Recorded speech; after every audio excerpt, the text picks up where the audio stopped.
Ever been on a flight and not only wondered why you're asked to switch your phone to airplane mode but also what actually happens if you don't? Will the plane crash? Are there consequences and repercussions involved?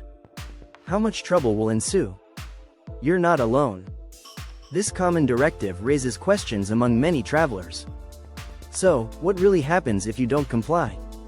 Today, we're breaking down the truth about airplane mode, when it became a rule, why it exists, and what penalties you could face for ignoring it. Let's dive in. So, what is airplane mode? Airplane mode is a setting that disables your phone's cellular, Wi-Fi, and Bluetooth signals, preventing interference with an aircraft's communication and navigation systems. While some experts, including pilots, say, not a darn thing, will happen if it's not activated and your phone isn't guaranteed to crash a plane if left on, the real concern is signal congestion. Other experts argue it's still a good practice and most aviation professionals emphasize the importance of cooperation. Think about it.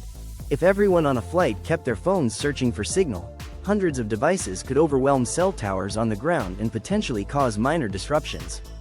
That's why airlines play it safe. Here's why. Pilots depend on clear communication from control towers, especially during takeoff and landing. If cell phones are not in airplane mode, they emit signals that might interfere with cockpit headsets. Imagine the buzzing of a mosquito, distracting pilots when they need clarity the most. The FAA hasn't reported any airplane accidents linked directly to phone use. However, they remain cautious. The FAA's 1991 ban on in-flight cell phone usage stems from concerns that signals could disrupt critical instrumentation. So, when did airplane mode become a rule? Airplane mode was introduced in the early 2000s as smartphones became common. But the FAA didn't fully allow any device used during flights until 2013. Before that, you had to power off electronics completely during takeoff and landing. In 2013, technology advanced. The FCC acknowledged that new solutions can minimize interference, thus allowing the use of airplane mode. They also noted that incidents of disruption are rare. Now, the FAA requires airplane mode below 10,000 feet, but once cruising, many airlines offer Wi-Fi.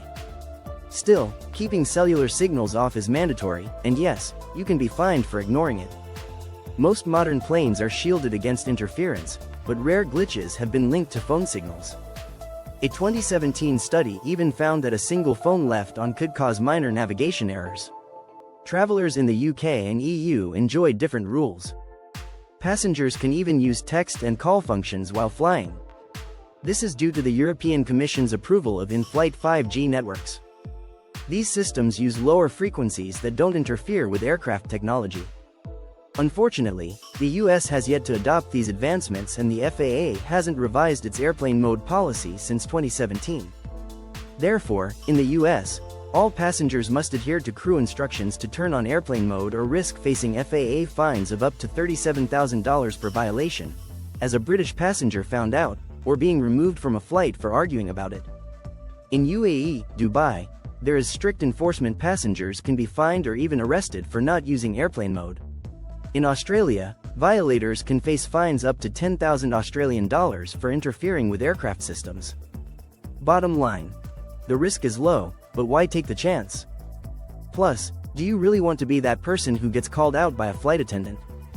And take comfort in knowing that putting your phone in airplane mode does have its benefits. It helps preserve battery life as your device won't search for signals. Plus, being unreachable at cruising altitude allows you to relax and recharge fully.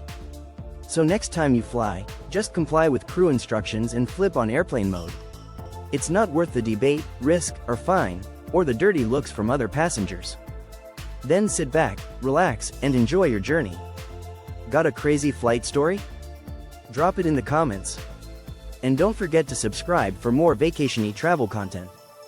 Safe travels, and see you in the next one.